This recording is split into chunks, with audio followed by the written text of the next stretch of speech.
Cumprimento a todos os meus irmãos com a paz de Jesus. Seja bem-vindo ao estudo da lição da Escola Sabatina número 11, Tribulações. Antes de começar, vamos orar. Pai querido que estás nos céus, na Tua presença estamos buscando a Tua face, buscando a Tua bênção, buscando a maior bênção que é o batismo do Espírito Santo. É em nome de Jesus que pedimos. Amém, Senhor. Tribulações. E o verso áureo, e não somente isto, mas também nos gloriamos nas tribulações, sabendo que a tribulação produz perseverança. A perseverança produz experiência, e a experiência produz esperança. Ora, a esperança não nos deixa decepcionados, porque o amor de Deus é derramado em nosso coração pelo Espírito Santo que nos foi dado. Romanos 5, versos 3 a 5.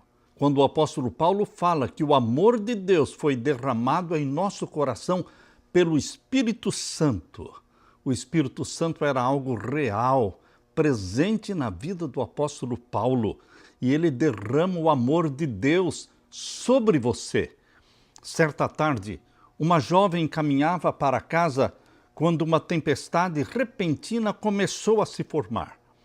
Ela apressou o passo, sabendo que ainda havia um bom caminho pela frente, e uma gota solitária caiu em seu rosto, depois outra gota, e antes que percebesse, ela estava completamente encharcada.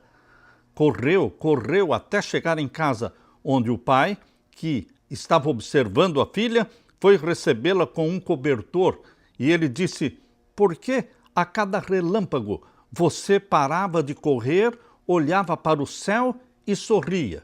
Por quê?" E a menina respondeu: era Deus que estava tirando uma foto minha. Então ela entendia que cada relâmpago era como um flash de uma foto que Deus estava tirando dela. Ela não sentia medo nem pavor, porque ela se sentia segura nas mãos de Deus. Deus olha para você também, meu querido irmão. Por pior que seja a sua situação, por mais escura que seja a noite, Deus olha para você e Deus cuida de você.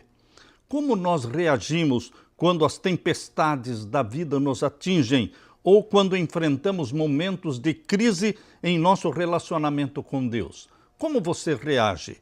Abaixamos a cabeça ou levantamos o rosto, certos de que Deus está ali cuidando de nós? Como você reage? Nesta semana vamos refletir sobre as reações mais comuns que temos diante das provações.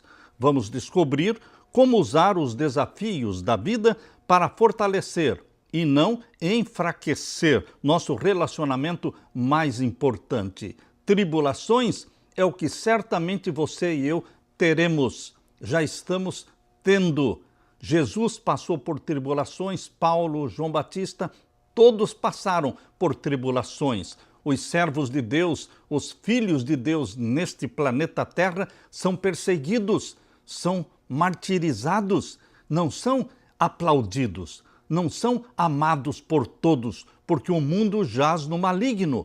E o povo de Deus, o remanescente fiel de Deus, certamente será perseguido. Jesus mesmo disse: "Perseguiram a mim, perseguirão a vocês também, mas tenham um bom ânimo, porque eu venci o mundo." Meu querido irmão, não baixe a cabeça, mas levante a cabeça para o céu, de onde virá o nosso socorro bem presente. Aleluia! Na parte de domingo, as tempestades da vida. Quantas tempestades você já enfrentou e quantas ainda virão? A tempestade no mar da Galileia ilustra muito bem a tempestade na nossa vida. E quando tudo parece estar dando errado, é porque tudo está dando certo. Esta foi uma frase que eu aprendi com o pastor Fernando Iglesias, quando ele foi fazer um sermão, uma semana de oração na nossa igreja em Boston, e naquele sábado de manhã, o computador e o PowerPoint não estavam funcionando, e ele disse: "Está dando tudo errado." E ele disse então: "Eu acho que está dando tudo certo. Vou deixar o PowerPoint para lá, o computador para lá e vou fazer o sermão sem estes acessórios. Queridos, foi o melhor sermão da semana de oração.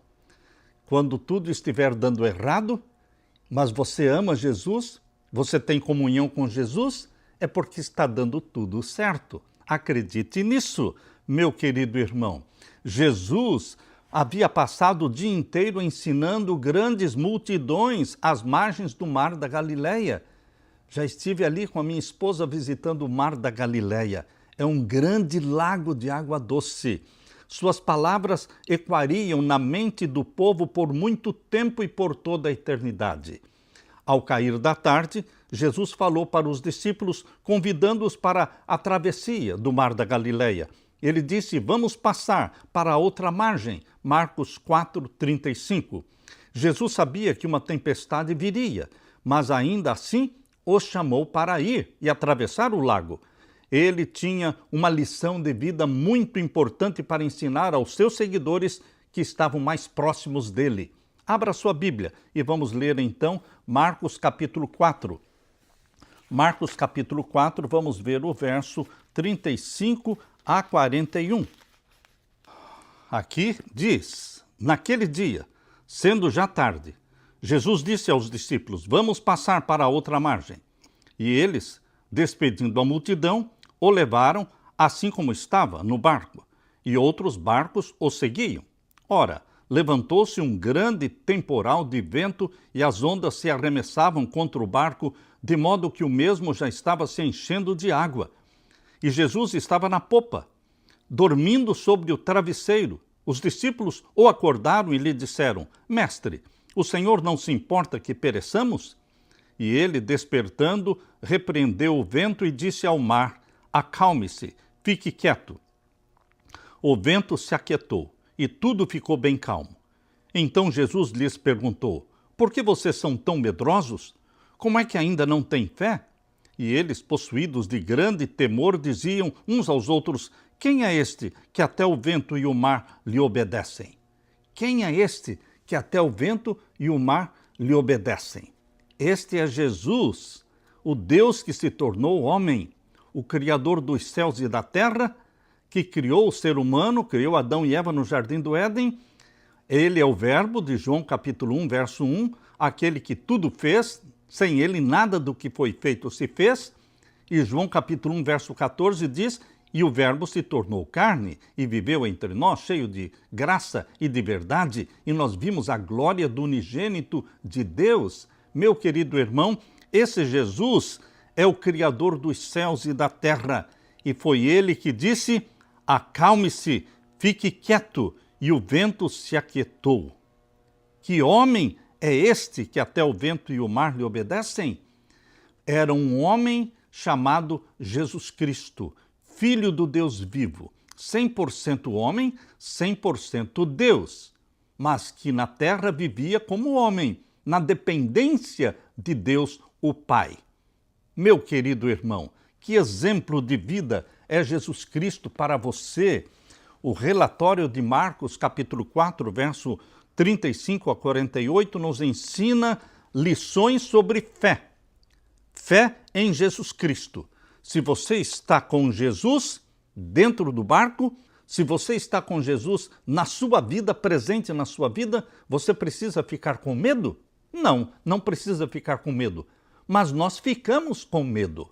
Isto é natural para você e para mim. Nós temos medo, mesmo sabendo que Jesus está conosco. E Jesus entende. Jesus entende. Considere estes pontos. Jesus adormeceu, provavelmente sobre um único travesseiro que existia ali no barco. Os barcos de pesca geralmente tinham apenas um travesseiro no qual o condutor da embarcação, na popa, se assentava. Jesus estava, portanto, no lugar do piloto, mas ele dormia ao leme. Dormia tranquilamente, porque ele descansava nos braços do Pai. Número 2, nem todos os discípulos eram marinheiros inexperientes. Pedro, Tiago e João conheciam muito bem o mar da Galileia e sabiam como lidar com tempestades. Número 3, esse é o único registro nos evangelhos em que Jesus está dormindo, enquanto os discípulos estavam aterrorizados e pensavam que iam morrer. Jesus dormia na popa. Aparentemente, Jesus não estava se incomodando com os discípulos, não estava se preocupando se eles iriam viver ou morrer, mas esta foi uma falsa impressão que os discípulos tiveram. Meu querido irmão, tudo na vida de Jesus era planejado, era intencional. E em quarto lugar, a reação dos discípulos diante do perigo foi perguntar: Mestre, não te importas se morrermos? Será que você também, às vezes, pensa como os discípulos? Senhor, o Senhor não vê que eu estou me afogando, eu estou me destruindo, eu estou no fundo do poço, eu não tenho saída? Será que o Senhor não se importa comigo, ou com a minha esposa, ou com os meus filhos, ou com o meu lar, com os meus negócios? Será que o Senhor não percebe a situação de crise em que eu estou? Muitas vezes você e eu perguntamos para Deus o que os discípulos perguntaram para Jesus: Mestre, não te importa se morrermos? Eles questionaram o caráter de Jesus e o seu amor para com eles. Muitas vezes, essa também é a nossa reação diante das dificuldades. Em meio ao desespero, você e eu podemos tentar salvar a nós mesmos como os discípulos. Às vezes, quando sofremos perdas e dores, começamos a duvidar do amor e do cuidado de Deus. Muitas vezes esperamos que Deus haja conforme o nosso ponto de vista humano, mas, assim como aconteceu com os discípulos, é exatamente nas tempestades da vida que Deus pode realizar os maiores milagres. Meu querido irmão, minha querida irmã, Deus sempre é fiel. Mesmo quando sua aparente ausência nos deixa perplexos, Deus é fiel. O Senhor está conosco em nossas perplexidades, nas tempestades, e somente Ele pode acalmar essas tempestades. Meu querido irmão, qual costuma ser a sua reação diante das tempestades da vida? Lembre-se, quando você está em comunhão com Jesus Cristo, mesmo assim, chegará um momento em que parece que tudo está dando errado, mas você está com Jesus. Então é porque tudo está dando certo. Aleluia! Na parte de segunda-feira, seja curada. Imagine a multidão agitada à beira do mar da Galileia. Desde cedo, as pessoas aguardavam ansiosas o retorno de Jesus. Assim que ele desceu do barco, todos se apertaram ao redor de Jesus e o seguiram em direção à aldeia de Cafarnaum. De repente, apareceu Jairo, o chefe da sinagoga, suplicando que Jesus fosse até a sua casa e curasse a sua filha. Entre a multidão havia também uma mulher que sofria há 12 anos de uma hemorragia. Ela gastou tudo que tinha com médicos buscando a cura, sem, contudo, melhorar de saúde. Pelo contrário, piorava cada vez mais. Isto está em Marcos 5, 26. Ao ouvir falar desse grande homem, homem da Galileia, essa mulher ficou cheia de esperança e, com as poucas forças que ela ainda tinha, saiu de casa naquela manhã para se misturar com aquela multidão que apertava Jesus. O aperto das pessoas quase que a sufocava enquanto ela tentava se aproximar um pouco mais de Jesus. Então, em empurrões, ela finalmente viu Jesus e motivou a si mesma, dizendo: se eu apenas tocar na roupa dele, ficarei curada. Marcos 5, 28. Muitos estavam tropeçando na verdade, muitos estavam esbarrando na verdade, muitos estavam até mesmo tocando na verdade, porque a verdade é Jesus. Eu sou o caminho, a verdade e a vida, João 14, verso 6. Mas nada aconteceu para a multidão que estava esbarrando, apertando, tocando em Jesus. Mas para aquela mulher aconteceu. Foi o toque da fé. Abra sua Bíblia e vamos ler Marcos 5, 21 em diante. Aqui diz: tendo Jesus voltado de barco para o outro lado, reuniu-se em volta dele uma grande multidão e ele estava junto do mar. Então chegou um dos chefes da sinagoga, chamado Jairo, e vendo-o, prostrou-se aos seus pés e lhe pediu com insistência: minha filhinha está morrendo, venha impor as mãos sobre ela, para que seja salva e viva. Jesus foi com ele. Uma grande multidão seguia Jesus, apertando-o de todos os lados. Estava ali certa mulher que havia 12 anos vinha sofrendo de uma hemorragia. Ela havia padecido muito nas mãos de vários médicos e gastado tudo o que tinha, sem contudo melhorar de saúde. Pelo contrário, piorava cada vez mais. Tendo ouvido a fama de Jesus, a mulher chegou por trás, no meio da multidão, e tocou na capa dele. Porque dizia: se eu apenas tocar na roupa dele, ficarei curada. E logo a hemorragia estancou, e ela sentiu no corpo que estava curada daquele mal. Jesus, reconhecendo imediatamente que dele havia saído poder, virando-se no meio da multidão, perguntou: quem tocou na minha roupa? Os discípulos responderam: o Senhor está vendo que a multidão aperta e ainda pergunta: quem me tocou? Ele, porém, olhava ao redor para ver quem tinha feito aquilo. Então a mulher, amedrontada e trêmula, ciente do que lhe havia acontecido, veio, prostrou-se diante de Jesus e declarou-lhe toda a verdade. Então Jesus lhe disse: filha, a sua fé salvou você. Vá em paz e fique livre desse mal. Meu querido irmão, que linda experiência! Linda experiência! Quando você está numa multidão assistindo um sermão, quando você está dentro da igreja, quando você está ouvindo a pregação da palavra de Deus, meu querido irmão, todos ali estão esbarrando na verdade. Todos estão tropeçando na verdade. Mas quem realmente terá o toque da fé? O toque da fé. Isso é que faz diferença.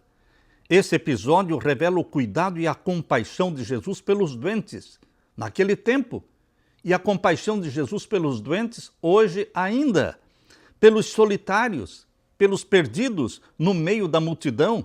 Muitos o tocaram naquele dia, levados pelo movimento da multidão, mas apenas uma mulher o procurou intencionalmente para receber a bênção de que tanto necessitava. Não foi o toque dela que a curou, e sim sua fé. Meu querido irmão, o poder não estava na roupa de Jesus, o poder está em Jesus e na fé que ela exerceu em Jesus. O Salvador podia fazer distinção entre o toque da fé e o contato casual da multidão descuidosa. Meu querido irmão, quando você vai a um culto de oração, quando você está em comunhão com Jesus Cristo, você está tendo um toque casual ou você está tendo um toque de fé? A roupa de Jesus não tinha poder em si mesma. Foi a fé em Jesus.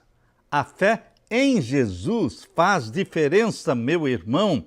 Expressa a sua decisão de tocá-lo. Foi assim que ela foi curada. Não é qualquer fé, tem que ser a fé em Jesus. Aquela mulher frágil, abatida pelo sofrimento, poderia ter ficado em casa, deitado em sua cama, mas em vez disso saiu para encontrar Jesus, movida pela esperança de cura e de se aproximar dele. Apenas vê-lo de longe não bastava, ela precisava estar perto dele, tocar nele.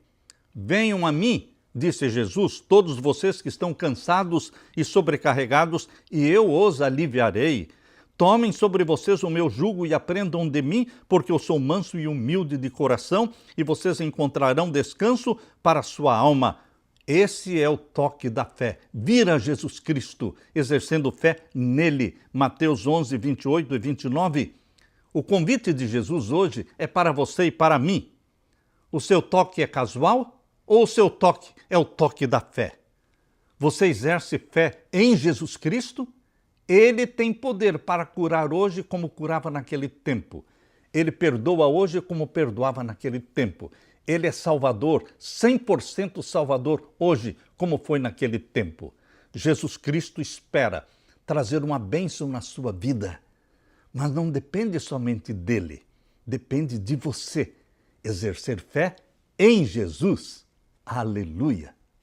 Na parte de terça-feira, Jó. Quando você ouve o nome de Jó, vem na sua mente toda aquela experiência terrível que ele teve.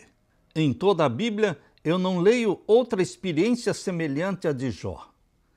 Jó, um homem fiel, temente a Deus, íntegro, perdeu todos os seus bens em um só dia.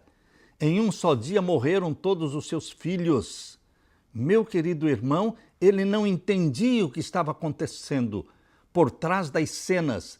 Hoje você entende, eu entendo, mas ele não entendia o que estava acontecendo. Na mente de Jó, ele estava sendo realmente atribulado por Deus.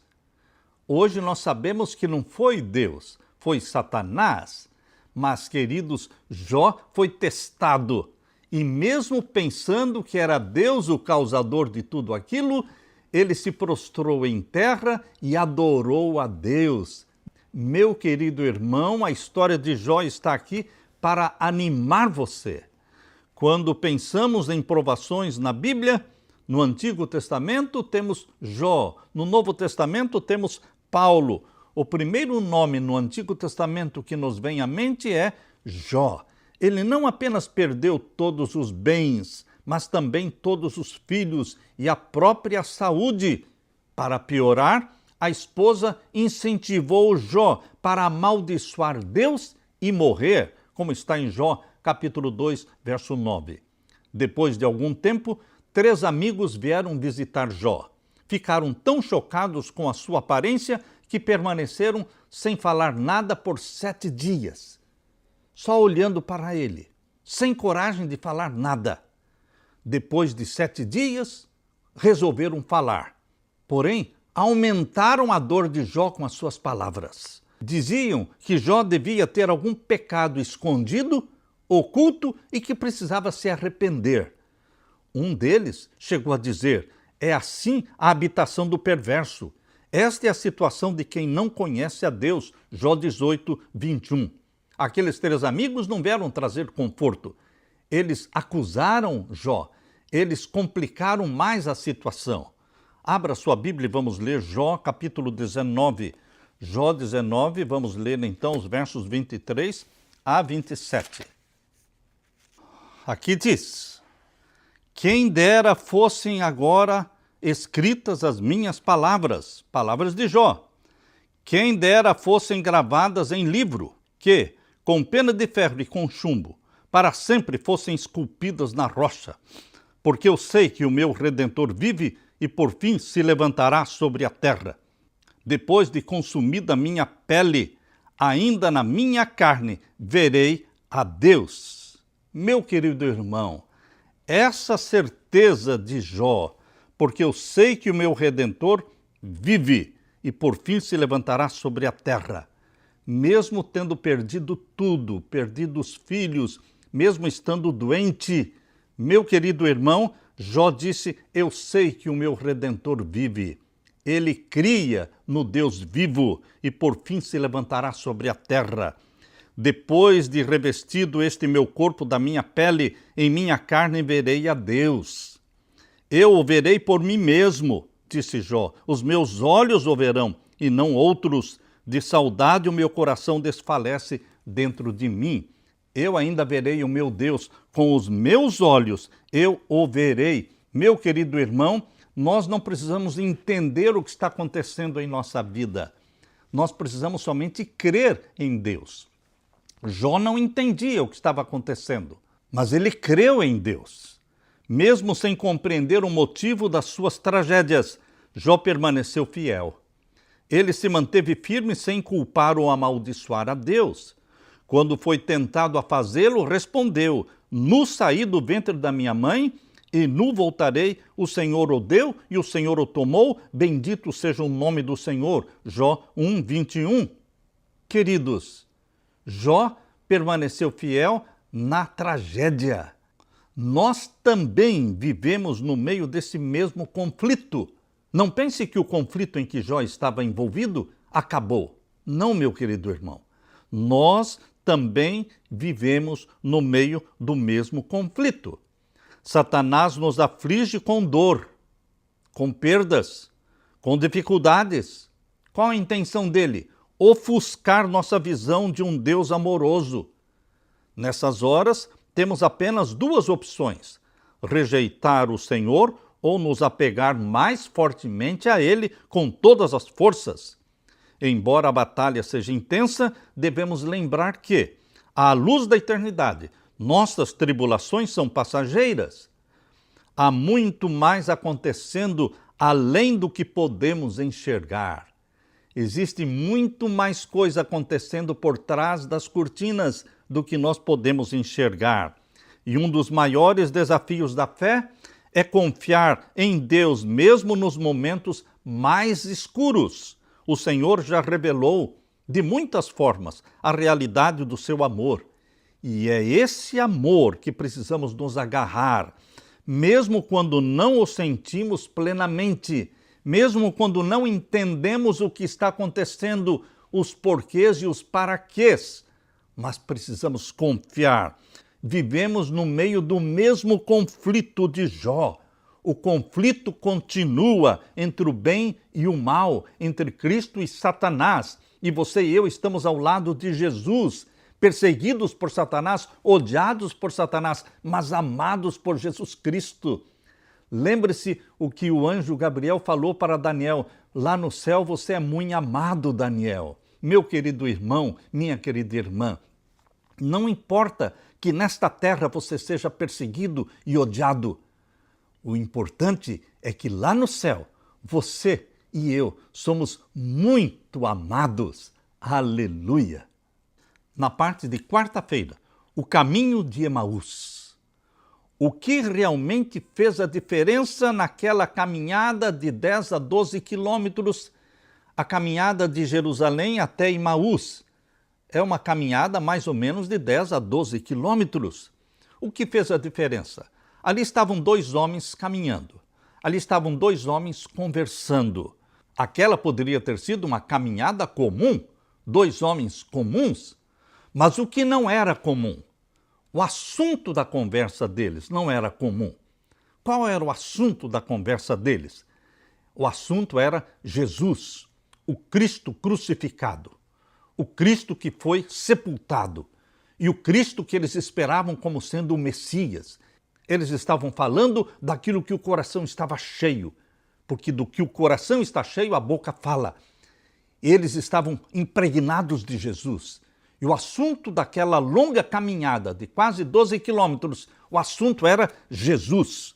As últimas semanas tinham sido intensas para os dois discípulos, que repassavam na mente as conversas, os acontecimentos vividos, a entrada triunfal de Jesus em Jerusalém, a purificação do templo, a Páscoa no cenáculo, as orações de Jesus no Getsêmane, a traição vergonhosa de Judas, o julgamento, as zombarias, o espancamento, o corpo ferido de Jesus pendendo na cruz, as palavras finais de Jesus antes do último suspiro, enquanto a tarde escurecia. Depois disso, o rasgar estrondoso do véu do templo, que foi rasgado de cima a embaixo, deixando o Santíssimo à vista de todos. Os túmulos de justos foram abertos. O túmulo de muitos justos foi aberto com o terremoto que aconteceu na sexta-feira. Eles não ressuscitaram na sexta-feira, mas os túmulos se abriram na sexta-feira com o grande terremoto na hora da morte de Jesus. O corpo de Jesus foi retirado da cruz, colocado dentro do túmulo. Em seguida vieram a confusão, o desânimo e as perguntas: como puderam eles se enganar tanto? Os seguidores de Jesus estavam decepcionados, abatidos, confusos. Era a maior reviravolta da vida deles. O que não conseguiam perceber é que aquilo era apenas um momento dentro da maior história de todos os tempos. Enquanto dois deles caminhavam de Jerusalém para Emaús, Jesus se aproximou e começou a andar com eles. O que é que fez com que Jesus se aproximasse daqueles dois discípulos na estrada de Emaús? A conversa deles, a linguagem deles, o assunto deles. Meu querido irmão, quando você está falando de Jesus, quando você está meditando em Jesus, Jesus se aproxima de você também. Quando a nossa conversação é sobre Jesus, Jesus se aproxima de nós. Lemos aqui em Lucas capítulo 24, abra sua Bíblia. Lucas capítulo 24 e vamos ver então os versos 13 a 27. Aqui diz, naquele mesmo dia, 2 discípulos estavam indo para a aldeia chamada Emaús, que fica a uns 10 quilômetros de Jerusalém, e iam conversando a respeito de tudo o que tinha acontecido. Enquanto conversavam e discutiam, o próprio Jesus se aproximou e ia com eles. O assunto da conversa fez com que Jesus se aproximasse deles. Qual é o assunto da sua conversa, meu irmão? Sobre o que é que você costuma conversar com seus amigos, com seus familiares? Será que nós gostamos de falar de Jesus, da vida de Jesus, da morte de Jesus, da ressurreição de Jesus, da ascensão dele ao céu, da promessa que ele fez, em breve voltarei, virei outra vez e vos levarei para mim mesmo? Qual é o assunto da nossa conversação? Meu querido irmão, assim como Jesus se aproximou dos discípulos de Emaús, ele também se aproxima de você também hoje.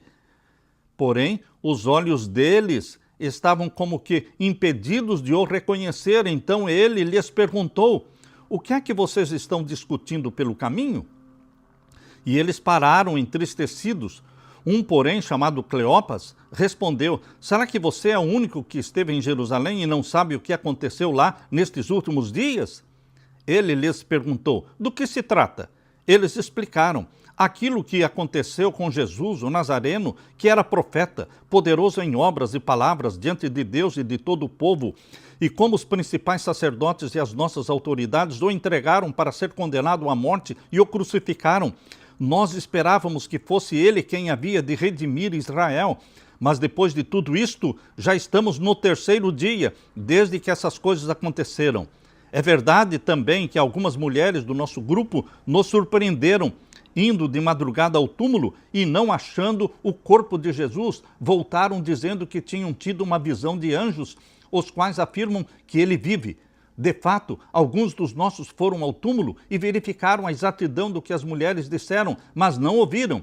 Então ele lhes disse, como vocês são insensatos e demoram para crer em tudo que os profetas disseram? Não é verdade que o Cristo tinha de sofrer e entrar na sua glória?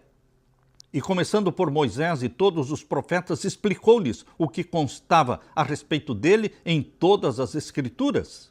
E o verso 28, quando se aproximavam da aldeia para onde iam, ele fez menção de passar adiante, mas eles o convenceram a ficar, dizendo, fique conosco, porque é tarde e o dia já está chegando ao fim. E entrou para ficar com eles. E aconteceu que, quando estavam à mesa, ele pegou o pão e o abençoou. Depois partiu o pão e o deu a eles. Então os olhos deles se abriram e eles reconheceram Jesus, mas ele desapareceu da presença deles e disseram um ao outro, não é verdade que o coração nos ardia no peito quando ele nos falava pelo caminho, quando nos explicava as Escrituras? E na mesma hora, levantando-se, voltaram para Jerusalém. Fizeram o trajeto de 10 a 12 quilômetros de novo, voltando para Jerusalém, para contar para os discípulos, os outros discípulos, da experiência que eles tinham tido. Aqui em Lucas capítulo 24, verso 36 em diante, falavam eles ainda estas coisas, ou seja, os discípulos de Emaús estavam contando para os outros discípulos o que tinha acontecido com eles. Enquanto eles falavam, Jesus apareceu no meio deles e lhes disse que a paz esteja com vocês. Eles, porém, ficaram assustados e com medo, pensando que estavam vendo um espírito, mas ele lhes disse, por que vocês estão assustados? E por que surgem dúvidas no coração de vocês? Vejam as minhas mãos e os meus pés, que sou eu mesmo. Toquem em mim e vejam que é verdade, porque um espírito não tem carne nem ossos, como vocês estão vendo que eu tenho. Dizendo isto, mostrou-lhes as mãos e os pés.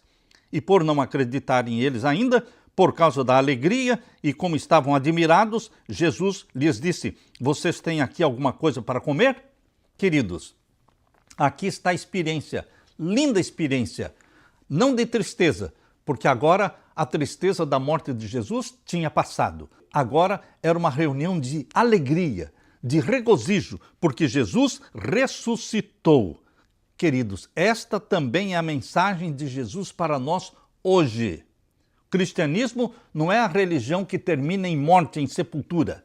O cristianismo tem o seu último capítulo como sendo a ressurreição de Jesus, a ascensão de Jesus ao céu e a promessa: virei outra vez.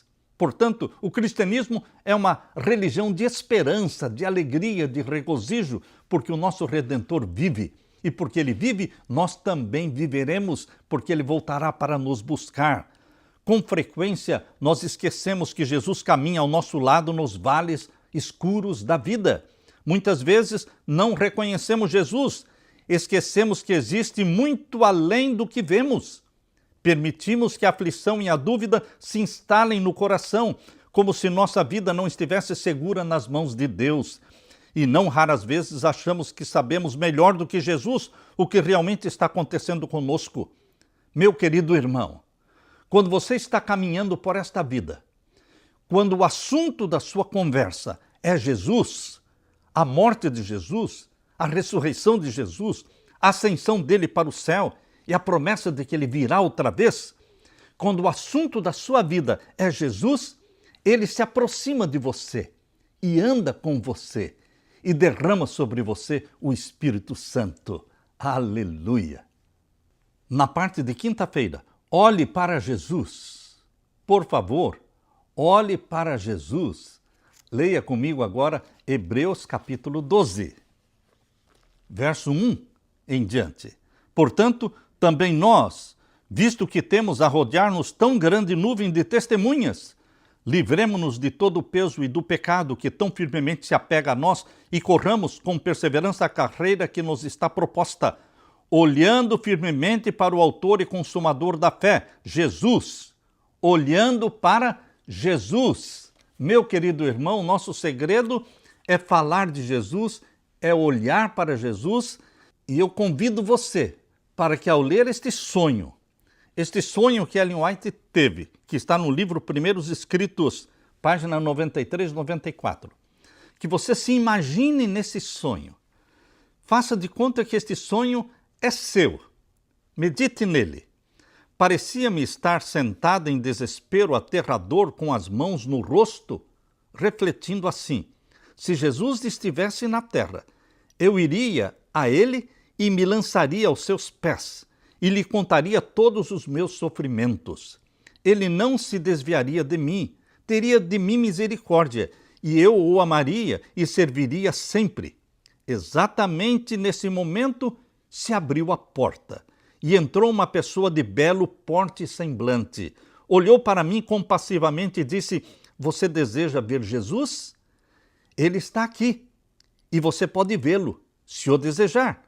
Tome tudo o que possui e siga-me. Ouvi isso com indescritível alegria. Contente, ajuntei todas as minhas pequenas posses e toda a ninharia que com tesouro eu guardava e segui meu guia. Ele me conduziu a uma escada íngreme e aparentemente frágil. Começando a subir os degraus, aconselhou-me a conservar os olhos fixos para cima, a fim de que não me atordoasse e caísse. Muitos outros que estavam fazendo essa íngreme ascensão caíam antes de chegar ao topo. Finalmente, atingimos o último degrau e paramos diante de uma porta. Ali, meu guia me informou que eu devia deixar todas as coisas que havia trazido. Alegremente as depus. Então ele abriu a porta e mandou-me entrar. Em um instante, me achei diante de Jesus. Não havia como errar quanto àquele belo semblante, aquela expressão de benevolência e majestade não poderia pertencer a nenhum outro. Quando seu olhar pousou sobre mim, vi logo que ele estava familiarizado com todos os acontecimentos da minha vida e todos os meus íntimos pensamentos e sentimentos. Procurei me desviar do seu olhar, sentindo-me incapaz de suportá-lo por ser tão penetrante. Ele, porém, aproximou-se com um sorriso e, pondo a mão sobre a minha cabeça, disse: não tenha medo. O som da sua voz, da doce voz, agitou-me o coração e com uma felicidade que nunca havia antes experimentado.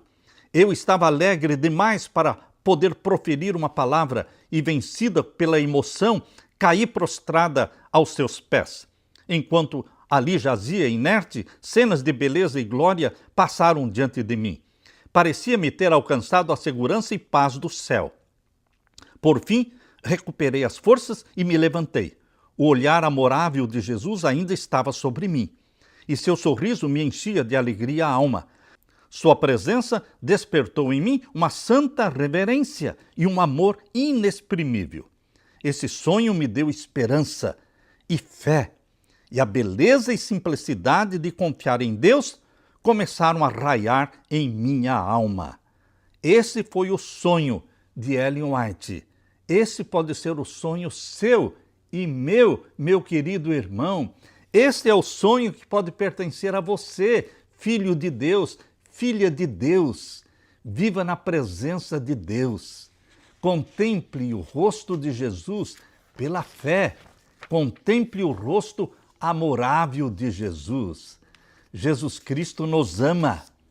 Provou que nos ama, dando a sua vida por nós. Ele provou que nos ama dizendo, eu voltarei. Presta atenção, eu voltarei e levarei vocês para mim mesmo, para que onde eu estiver, vocês também estejam comigo. Meu querido irmão, medite um pouco. De que modo a tribulação que você está enfrentando ou já enfrentou afetou a sua visão de Deus? Você já se rebelou contra Deus? Você já ficou de mal com Deus? Você já se entristeceu com Deus por causa de uma tribulação? Jó poderia ter se rebelado contra Deus, mas ele não o fez. Ele mesmo sem entender, ele disse, eu sei que o meu Redentor vive e que por fim se levantará e os meus olhos o verão. Quando foi a última vez que você orou? Que você se prostrou diante de Deus? Abriu o coração, chorou diante de Deus, confessou os seus pecados. Conversa íntima com Deus. Traz Jesus Cristo para junto de você. Traz o batismo do Espírito Santo para você. Seu coração é humilde diante de Deus? Você tem se firmado diariamente na palavra de Deus? Lâmpada para os meus pés é a tua palavra e luz para o meu caminho. Quando foi a última vez que você buscou a Deus em oração e pediu que o Consolador, o Conselheiro, o Espírito Santo fosse derramado sobre você? Se a sua fé é fraca, meu irmão, ore assim, eu creio, Senhor, ajude na minha falta de fé. Cerque-se de pessoas que o encorajam, não daquelas que o desanimem. Meu querido irmão, o mundo nem sempre cuida das pessoas fragilizadas, ignoradas e feridas e quebrantadas. Mas Jesus cuida dos que são fragilizados, dos que são ignorados e daqueles que estão feridos e quebrantados. Jesus cuida. A mensagem de Deus para você é: o meu poder se aperfeiçoa na fraqueza. O poder de Deus transforma a vida. Pense em alguém a quem você pode levar esta palavra hoje, animando a pessoa. Querido irmão, as tribulações vieram sobre todos os discípulos de Jesus. Até mesmo João, que não foi martirizado, porque Deus o livrou do caldeirão de óleo fervendo, e Deus o livrou também da morte lá na ilha de Patmos, e ele morreu de morte natural. Foi o único que não foi martirizado, mas ele teve tribulações, muitas tribulações. Todos temos tribulações, meu querido irmão. As perseguições e as tribulações são obreiras de Deus trabalhando em nosso caráter, polindo, tirando as arestas e aperfeiçoando-nos para que brilhe em você o ouro do caráter de Jesus Cristo. Aleluia! Deixe-me orar com você. Pai querido que estás nos céus, não nos regozijamos na tribulação, mas nós te louvamos pelas tribulações que nos corrigem, que são obreiras tuas para nos aperfeiçoar, para que o brilho do caráter de Jesus apareça em nós. Obrigado, Pai querido, pela promessa de Jesus, virei outra vez e levarei vocês para mim mesmo. Volte logo, querido Jesus, é a nossa súplica. E enquanto estamos aqui nesta terra, derrama sobre nós o Espírito Santo, que ele em nós viva. É em nome de Jesus que pedimos. Amém, Senhor. Deixo com você, meu irmão, minha irmã, a paz de Jesus. Amém.